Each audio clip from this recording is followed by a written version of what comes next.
Housekeeping for the Rich and Famous podcast, where, as you know by now, we are each week talking with different guests all over the world, doing all sorts of different jobs in the private sector. A bit of an insight into what kind of careers there are there, really. And today I'm really excited to be joined by Kelly. Now, Kelly's our first American on the show. So Kelly is dialing all the way from LA. She's running a house over in Beverly Hills. So super excited to talk to her about her career, her journey. She's been doing it for donkey's years. And also it's interesting to see, how her role and her life compares to those in London that do the same job. Is it the same thing? Is it not the same thing? So really keen to welcome her onto the show. So hi, Kelly, how are you? Hi there, I'm fine. Thank you for having me. No, great. Yeah, no, thanks for joining. So it must be morning with you now. Nice sunny morning, California. It is absolutely breathtaking in Beverly Hills. We have the bright blue sky and the palm trees are popping and it's gorgeous. It really is. I love California. It is one of the most beautiful places in the world. Yeah, we have spectacular, lots of variety, ocean, mountains, lakes, rivers, everything. It's very scenic here. That's for sure. Beautiful. So talk to me, let's sort of dive straight into present day then. So tell us about your current situation in terms of sort of where you are in terms of work. Yeah, I manage a big estate here in Beverly Hills. And I can say that this is pretty much my dream job. No complaints. I adore this job. It's managing, it's enough square footage for me where I don't ever get bored. I'm always busy. I'm always, doing something on just the most beautiful place you can imagine. It's really rough. So describe your setting then. So it's a private home. Is the family's not based in Beverly Hills all the time though, are they? Right. Keeping it as vague as possible. It's like, I'm here, I'm overseeing a house to keep it running, to keep the gardeners going, to keep everything functioning, just like, it's up to date. Everything's not deferred maintenance, nothing like that. It's kept up very nice. Exterior, interior.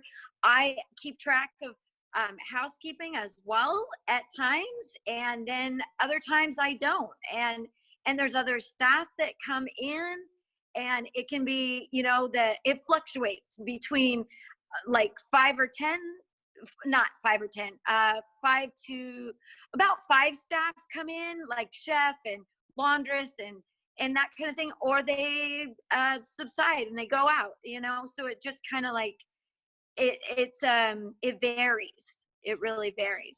So do you describe yourself as a hands-on estate manager? Yes, very much. Yes. Yeah. I do manage people, but it's when the time comes, it's just like sometimes I do, sometimes I don't. It just varies. Yeah, I bet. And how long have you been there for? It's a year now. And industry though, for a good, like you said, it cracked me up, donkey years. That is British. I love that. That is so cute. It's probably going to be, I wonder how many phrases I can throw in throughout the course of the session where you're like, what is she talking about? Because I probably have more weird sayings than a Londoner, because I'm from Yorkshire, and Yorkshire people say things a bit weird, and like we have these funny sayings, and my husband doesn't know what I'm talking about half the time, so I wonder if you don't know what I'm talking about, you're just going to have to say.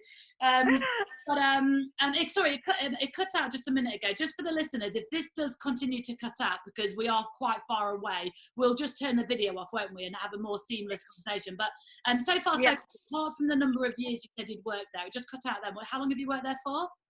Oh, okay. It's been a year now here at this location. And then all together, going on like 17, 18 years doing this kind of thing. Yeah. A long time. And so what were you doing before 17 years ago, and what made you get into it? Yeah, I was a traditional, typical housekeeper.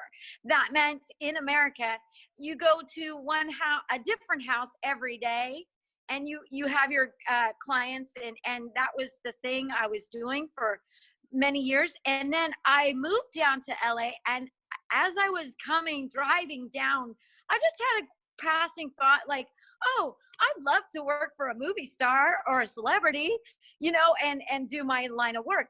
And, just didn't really think much of it. And here I am years later, I discovered how to get into the industry. That was a big door opening for me. And, lo and behold, I just worked my way up to like bigger and bigger places, getting my foot in the industry and working up with different households and things like that, and getting experience. So that's how it started. So the private sector over in LA, is it a big sector? So if you were to go looking for a job tomorrow, is there quite a lot of opportunities, or is it not? Yeah. Okay. Yeah. There's hot spots. That means, what I mean is, in LA is great for our industry. New York would be another one, and Florida, and in the high what do you call it, high real estate and the high-end realty areas like that. I imagine, I don't know in the middle of America. I imagine where Starkey is, Starkey International, maybe there's some high-end high real estate that's pretty wealthy people over there. But I just noticed that people move to New York for work. Sometime one person moved over there looking for work, and then they found something in LA or back in San Francisco. It was like, oh, why did you move all that way? Because there is work here. There is in the San Francisco area as well. California, those cities are great for that. Yeah, sure. That's really good to know. I'll note those locations down for where I target next. Yeah. But I would have said the same places. So LA for sure. We've got clients in New York, and then we do lots of yacht recruitment. And you obviously got all the yachts down in Florida too. And yeah, that. So yeah. That's probably where I would have sort of guessed anyway. Yeah. So over the course of the 17 years, then, so obviously there's quite a lot to delve into. But do you want to sort of talk to me about some of the highs of those 17 years, some of the jobs that you've loved? Sure. Yeah. I moved. I guess my highest, I would say, celebrity person, because right now the job is like just a businessman. It's very nice. It's more not a celebrity that I work for, but I did work for a really fun client, or whatever you call it, principal, who was. And that was a blast. I really, really enjoyed that. He was right in Hollywood, and I ran the house there. And oh my gosh, that was another very, very highlight that I had. Just a lot of fun, a lot of entourage that would come in, and there'd be a lot of action and activity going on. When he got his star on the Hollywood Walk of Fame, that was really fun because the house was just buzzing. It's that lifestyle, I get to experience that. It was really fun. Yeah. Were you yeah. And were you housekeeping there? Were you in more of a management role? How it goes is you work for the people. I was taking the role of a house manager, and my what the duties are, but that would not come across from the people who hired me, like, not for himself, I'm not saying, but his team would call me a different title.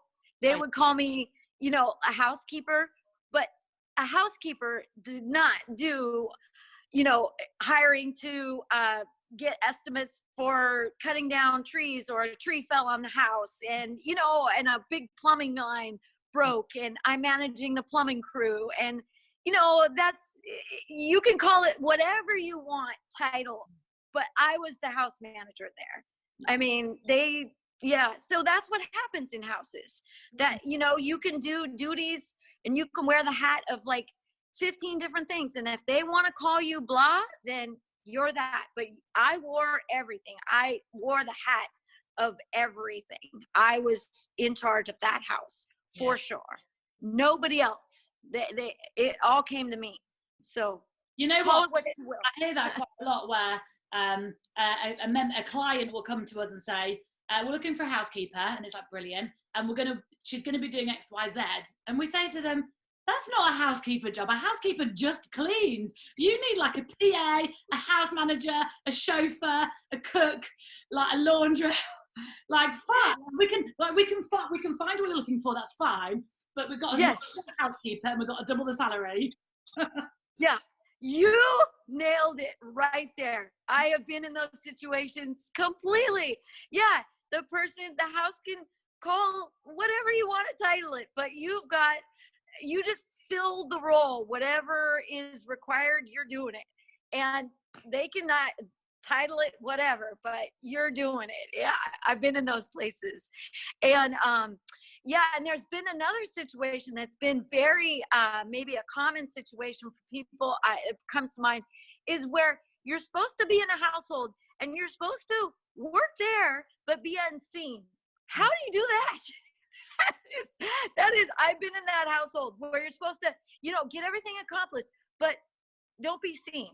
Just don't, I get it that you're not supposed to be, in the face of everybody. I understand, but that was a complicated situation that I was in. Very, very tippy toe. And, I've been in those situations too, where it's super private and it's like, whew, my gosh, that was a heavy load right there. So like now I feel like I work my way up to, it's like, it's a, I don't know if it's mutual respect, but at least they recognize and they're considerate. Like they actually take you into account. And some people, I wanted to bring this up, is some families through my 17 years, some families, it's like you go in an interview and they're interviewing you, but you have also got to make that judgment and that like discernment. Do I want to work for these people that are, like super nitpicky and they're just, or more laid back and more casual? That's the kind of thing that I like.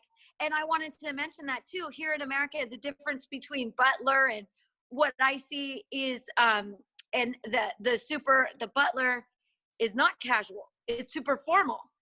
I'm in a household that's semi-formal, which is nice. That's my style. America, I am so laid back. I have to say, I am not the formal butler type.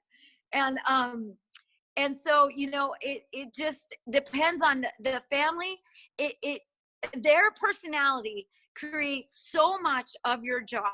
Like it all hinges on who you're working for, basically. I mean, the setting can be nice and everything, but your job will be night and day difference if you're being, super critical and they're on you and they're just like every little thing, or they're just like, good, do your job. Okay. I'm got a million other things. It's like, that is a big critical point in our career. I would believe, in the private household staffing area. Everything you just said, so true. So like whenever I talk to candidates, especially if they've got an interview coming up and they're super nervous, I'll always say to them, like, you're interviewing them as much as they're interviewing you. It's a two-way street. And if anything, clients don't realize this, and they bloody should. In fact, I should get some clients on the show. Clients think that they have all the power and they can pick and choose who they want, but actually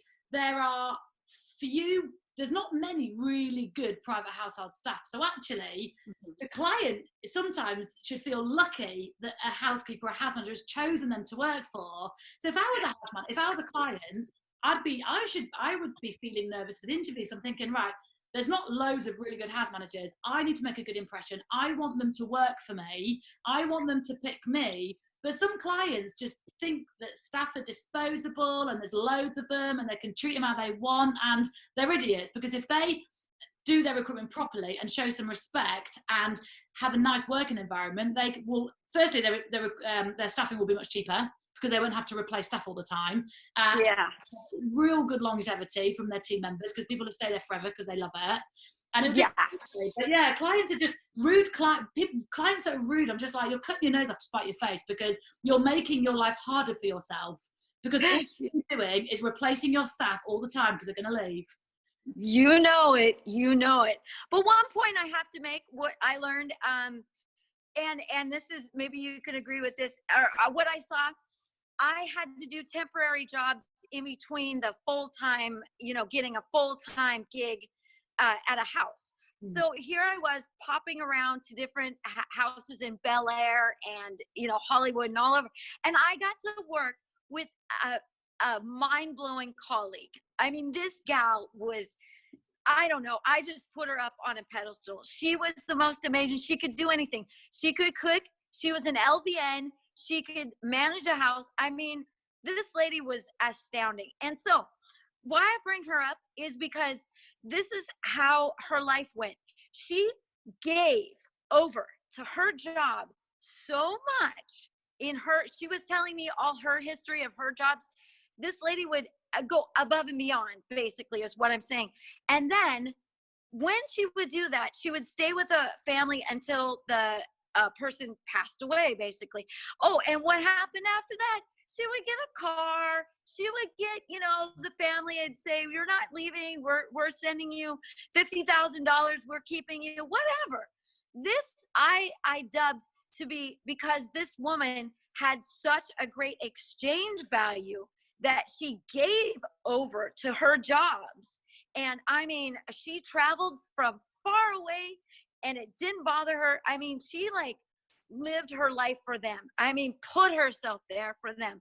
And what did she get back? Look, she got great jobs. She got great households. They never let her go. So, we got to keep that in mind too. I keep it in mind because I have a great house and I don't want to lose it. So I do the best I can to give to this house and this family and this job. And outside of that as well, I write blogs, or I write, I coach people in this industry to get the jobs, because Lord knows I have been through a lot of job interviews and finding the houses and all that. So I really, it's like, I keep that in mind, that I have to exchange in order to get back good. And I get back good. I love this job. I absolutely adore it. You know what? I love that because, firstly, I take it when you do your interview process and job hunting, take your time and find that right family. So it is, like I say, it's a two-way street. When you're in an interview, you need to be making sure it's the right family for you.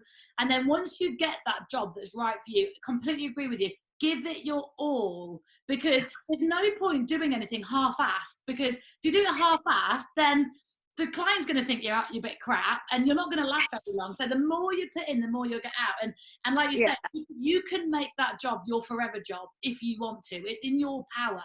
And I know loads of candidates that are brilliant and they are fantastic employees. And then you get your candidates that are just flaky and they flip between job and job and job. And it's like, come on, if you were to commit that bit more, then you would get so much more back. So much more back. Yeah. A lot of people have the gimme attitude. Like, well, what can you give me? Because you're not giving me enough and I'm not going to do anything. I'm like the opposite. I work my way up, and I learned the hard way, maybe, is like, you give and you give a lot and then you get back really good. So I just use that as an example. And another point that I come across, and you probably come across too, is that when people are looking for a job in the private household sector, is they tend to only look for job wanted ads or the job openings. I'm like, oh my gosh, you have to market yourself. I am big on that. I am a big proponent on, you gotta put yourself and market yourself and go out all over the place. And like, I literally took out Facebook ads on myself. I know how to market. I am a social media kind of person. And I mean, I did my LinkedIn profile, I pimped it out, watch the YouTube videos, get all the tips on how to make your LinkedIn profile look good. Yeah, that's a big thing that people just sit around and I'm connected with my colleagues and they sit and they call me and they're like, I can't find anything. I'm like, I'm going to hit you on the head. You got to market yourself. You got to outflow. That means put your message out there, like, and not just read the want ads. I'm like, that's not how you get a job. I am. I know it definitely. But that's how I found you, because I've got quite a strong online presence. You've got a really strong online presence. That's how we found each other ultimately, wasn't it? The fact that we're but yeah, people can do more. So yeah, so many people, they wait until they need a job, then they look for a job, but they could be active in online communities all the time anyway. And then sometimes jobs may come find them, because of it. So yeah, agreed. Online, especially online, building your own sort of personal brand can sort of go a long way. And networking and getting out there and meeting people. Yeah. Networking. Oh yeah, that's huge. Yeah, you got to do that as a part and aspect of job searching. Absolutely. How can anyone? I don't know how you can just find a job by just narrowing it down to like, well, this is open. Oh, that's open. It's like, oh my goodness. Yeah. And another thing that's fun is I like to do is I keep thinking of Simeon Rosset, and he's in Scotland. He's a butler in Scotland. He runs the butler school. And I love just connecting with my field. Like there's another Future Butlers International. Oh, I forget their name. And they're in Florida. Super fun to just get updates, stay abreast of what's happening in our field and stuff. I love that. Simeon, he makes videos on LinkedIn all the time. Yeah. You know him? Yeah, I know him. I know he makes videos like how to pack a suitcase and how to clean silver, that kind of stuff. Yeah. Yeah, it's so good. I love it because you feel isolated. You're I call it a little satellite out here, doing doing my thing in Beverly Hills. And I just like to stay connected with, newsletters and what's happening in the field with you. It's like, and LinkedIn is good for that because, it's our little community. And I like to contribute any way I can to our field because, it just keeps me where I am. It keeps me afloat here at work. So it's really nice as well. And I sort of say, like, the private sector is a huge sector, but it's a very closed sector. Some people are super secretive, which is silly. Like, we may as well just share stuff, and it can be really lonely. So it's nice to have some kind of community that we can all be part of. That's the whole point of this podcast. It's just to bring us all together and all just like, get on. Is there much of a community, maybe in Beverly Hills or LA as a whole, where do you know many other private staff in your area? Yeah, I try. And also there are, oh my gosh, there's DEMA. I'll have to remember. I know DEMA. Okay.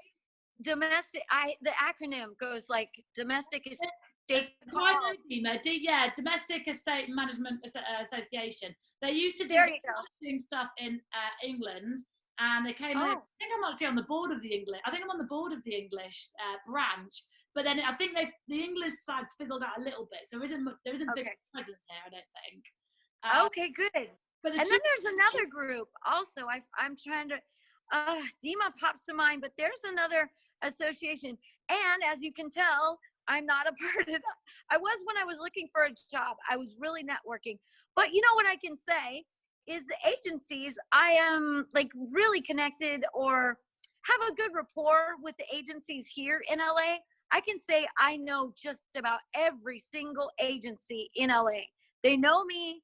They know who I am because, you just, after years of dealing with them and them dealing with me, it's like, yeah, you get to know them. So that's another happening very, very strong in LA is we have tons of agencies.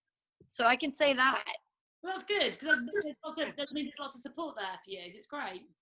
Yeah, it really is. Yeah, they're always, doing. some agencies are productive, some are quiet. You know, it just all depends on the personality of the agent. Yeah. And that's the way it goes, you know? Yeah. So, I love it. So in the households that you've worked then in America, is it typically American teams, or are there often mixed nationalities that you work with? Well, luckily I can say here it's mixed, which is wonderful. We have Nepal. I love Nepal. And we have Nepal staff here, which is wonderful. And then others is not so mixed. This is, no, I take that back. Okay, a large Hispanic, you know, is very, very typical to have the Hispanic influence, which is, you know, they look at me and they're like, you're white and you're cleaning. It's like, usually it's Hispanic, you know? And so I speak Spanish. I love Hispanic people. They're, you know, my coworkers, you know, I love them. So that's what we get. That's the influence that we get. Is I'm trying to think, not too many other nationalities that I can say. We don't get too many English that I have worked with that I can think of. Armenian, like I've worked for families that are Armenian nationality, which is fun, great. I love it. I love the mix. We're in America, you know, you got to expect and hope for it, because it's boring being white. I know lots of Brits and Europeans that would love to come over and work, but it's just not as easy to get visas anymore. Oh yeah, that must be. Yeah. Well, it is what it is. But yeah, I think if there wasn't the barrier of sort of working visas, there'd be so many people over here that would want to come over and work. Yeah, no doubt. And I think in the Middle East, I get a lot, or I see a lot of people looking. I get contacted. Do you want to go to the Middle East? I'm like, no, thank you. I did work for, you know, just temporarily. There's the Middle East is here, and like they like Philippine. I worked with some Filipino people, which is just fantastic. They're so, I can't speak highly enough. And you know, all the nationalities that I just adore. So anyways, it's fun. It's really fun when I get a chance to work with and share our cultures and stuff. I love it. And to see the Middle East, how they interact and stuff is, well, you know what? So it's not going to suit you because you have family, so you can't just get up and go over. Working in the Middle East is an amazing opportunity and a million times better than what you would think it would be. So yeah, so especially we do a lot of recruitment in the Middle East, lots and lots and lots. Yeah. And I think initially, especially if you're female and you're young, you're thinking there's nowhere I'd rather work less. But actually, I went out to Saudi in January with a couple of my colleagues, and I've never been made to feel more welcome as a woman in a country ever. They were the loveliest, most welcoming people. Wow. And the kindest people. The men treated us with respect. I was in meetings. So it was so far from what people think it is. I think maybe it was like that 20 years ago. But now, I have people that went out there and have worked there for the last 3-4 years and won't come home. So, yeah. Wow. That is great to know. Oh, I love it. You're dispelling all kinds of stereotypes and, you know, considerations that people have. That is really nice to know. Well, awesome. A backup plan. If you want to get shipped out to Saudi, you just come and knock on my door and I'll ship you out to Saudi. Gotcha. Another impression, or you can correct me, I got this idea that they really like Filipino people, or there's a big influx of, they like that caliber of staff. Am I wrong? Or is it just all over? No, they have lots of Filipino because the Philippines is just so close to them. So it's just it's just a good place to get staff. But yeah, like the service industry, a lot of the Filipinos work in the service industry. And even in the UK, we get requests in the UK where, you know, Filipinos are really sought after. And it's because they just work really well. They're really lovely employees and they're easy to work with. and their standards are really high. Yeah. Again, it's these whole stereotypes. It's so funny when clients they don't request those nationalities, but they have preferences for. And, Yeah. it's normally, to be fair, because they may have had somebody before that was amazing, and they're just trying to create a replica and thinking, well, we've always had really good experiences with Spanish or with Filipino, so if you can get us another Filipino, that'd be great. And I kind of want to shake them and be like, there's nothing to do with being Filipino, it's just the person that you liked. Like, you're not going to like every Filipino housekeeper in the entire bloody world. So stop pigeonholing things. And they won't look at anybody else. And it's like, you liked that Filipino. Doesn't mean you say like Filipinos. Exactly. And that's who that's that lady I was raving about. And I put her on a pedestal. She was Filipino. And she was just like this, I can't speak enough about her. But yeah, I know what you're saying. It's like, wow, once you meet that kind of person, you just think, oh, they're all like that, but you can't generalize. You just can't. Exactly. Yeah. Have you, over the 17 years that you've had in the sector, has your jobs required you to travel much, or have you always just been based in the US? I've been based in the US. Yeah, there are jobs that I've been on interviews, of course, and their requirement would be, like, do you want to travel? I tend to just be home. I like to be based at home and live out. There's plenty of opportunity to live in different job settings. And yeah, I just haven't been the one to pursue the travel. I don't have that travel bug. When I was younger, maybe I would have done that, but I'm happy to just live out. I live at home, and then I pop into work, and it just works great for me that way. But there are plenty out there that, yeah, you got to travel. Another thing, you live in, or it fluctuates. You got to live part of the time here and then part of the time away. And yeah, you just adapt to whatever household, what they need and stuff. And then I tend to leave roles that wanted me to cook and stuff. It's just not my forte. But a lot of like you were saying, job roles, they'll just bundle it all up. Like, can you be our cook, be our nanny, and be our housekeeper? My houses have been like that, where I seem to have worked my way up. Like, I had really tough, really hard personalities to deal with. Not anything, don't let your mind go, because I'm not talking about him, but other households. Oh my goodness.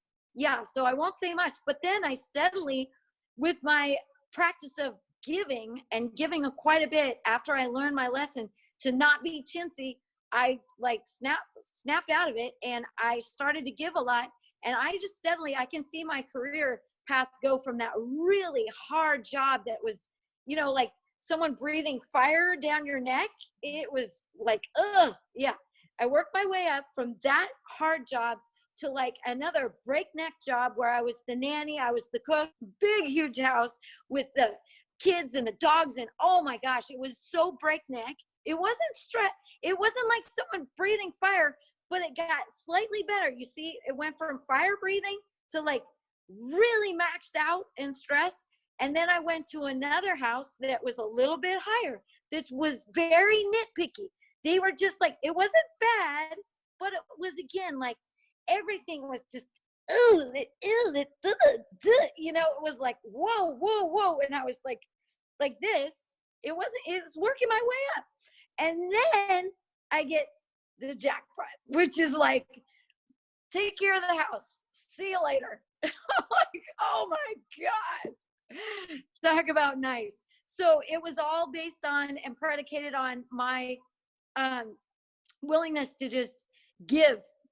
And I think that's a key that I want to, let other people know, that you can't just, I have colleagues, I tell you, I talk to them and they're sitting there and they're going, well, he's not paid and they didn't offer me very much, and I'm not going to take it because I would have to do. I'm just like, get a job, jump in there, man, work your way up. Yeah, you and me will get on, honestly, because I think the exact same thing.